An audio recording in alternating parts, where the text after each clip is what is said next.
Old McVay here. Good to see you guys.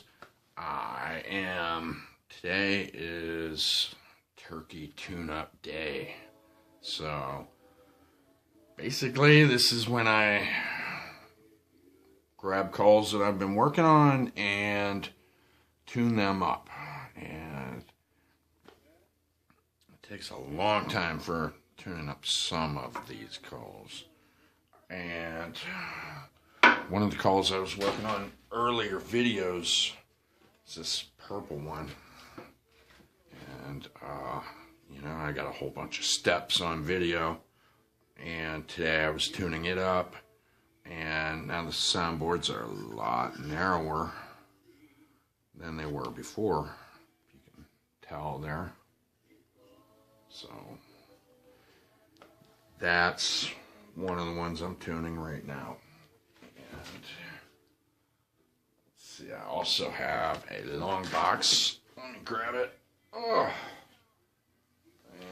And when I say a long box, I mean long. And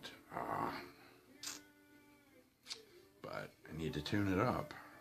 It's just way too high. Of course, it's going to be higher. I want it to be higher than most of the calls I make. Get that kiki run.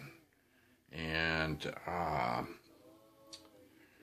here is, I have another one here that I'm working on. And this one, it's kind of ugly right now, but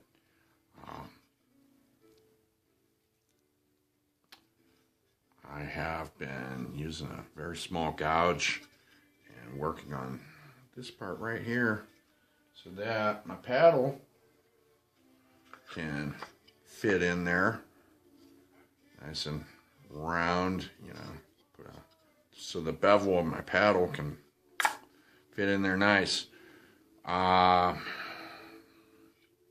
it's just by hand. Let's see how it sounds so far.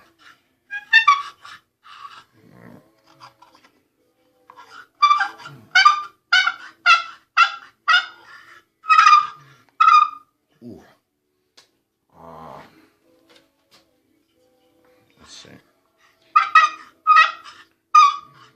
Ooh, that's high.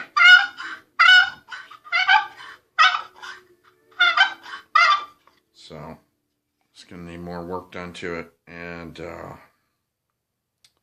like I said, I've got to bevel that in so I can take the, make that concave so that the convex underside of my paddle will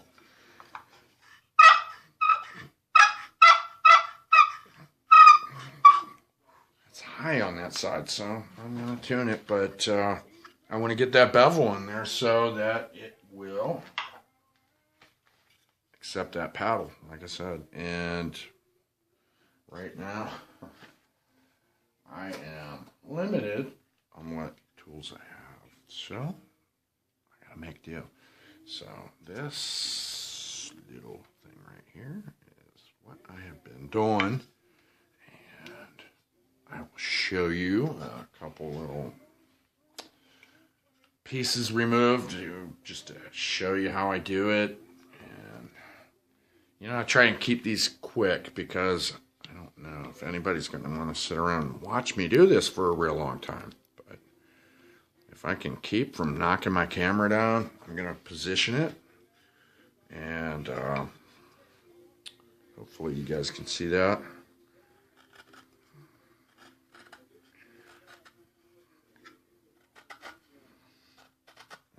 I'm sure there's probably lots of people out there got nice big sets of gouges. I'm like, wow, that could be done a lot faster. But I don't have those gouges, so I'm hoping that I can sell my calls, and I'm making necklaces, hand-carved pendants. I'm hoping I can sell some of those, make some money. I don't know if you guys can see it starting a little bit there. and hoping I can make some money so I can get the tools I need. Can you see that starting on that side? And I'm going to come down and I'm going to meet that other side. Like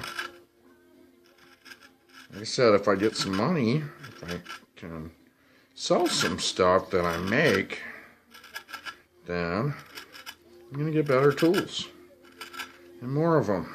But I have to do that, so till then, I use what I have and don't complain about it. And I think I was just doing that without it being in front of the camera because I can't see the camera down here. So I'm using my phone. And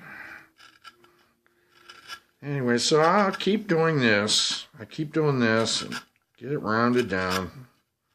And till it will accept that to where that paddle can drop in there, pop in there. And then I'll probably take a pretty fine file and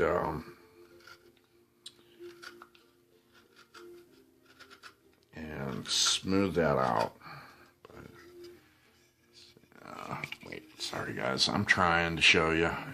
It's very, well, it's got little grooves from my gouge going through there. Because the gouge is, where's the camera at on the phone? It's like that. So it ends up being ripply for now, and then I end up smoothing it out with rasps and then files and that kind of thing. So that's how that works. So, but I just figured I'd share that little bit of what I do and how I do it. Usually I'm doing this at a bench on the table, and then I've got my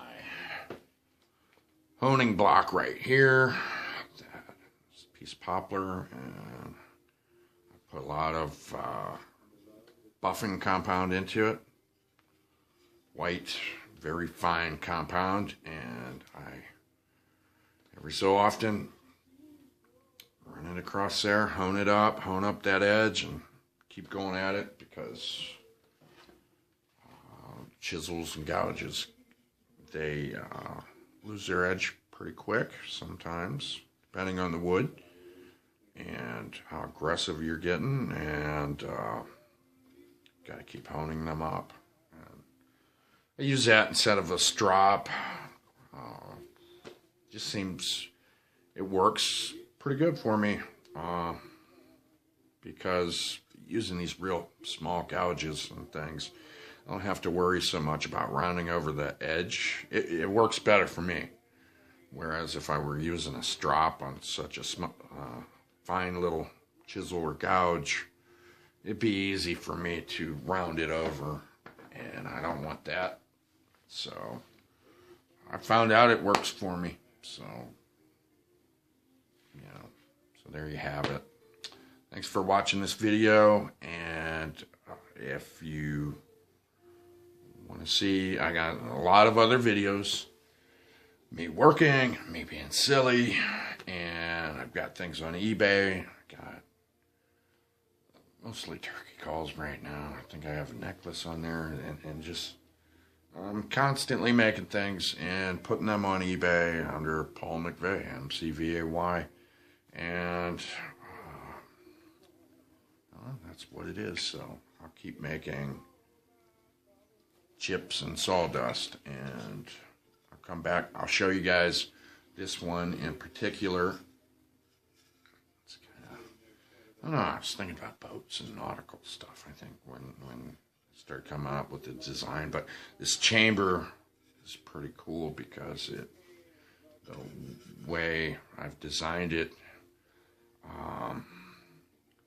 there's more sound chamber on one side of this call than the other, and the thickness of the soundboards and where I am changing it and tapering it and making it graduated, if you will, is different than the other calls I've done. So it should turn out, it should be pretty cool. So I'll show you guys this when it's done, and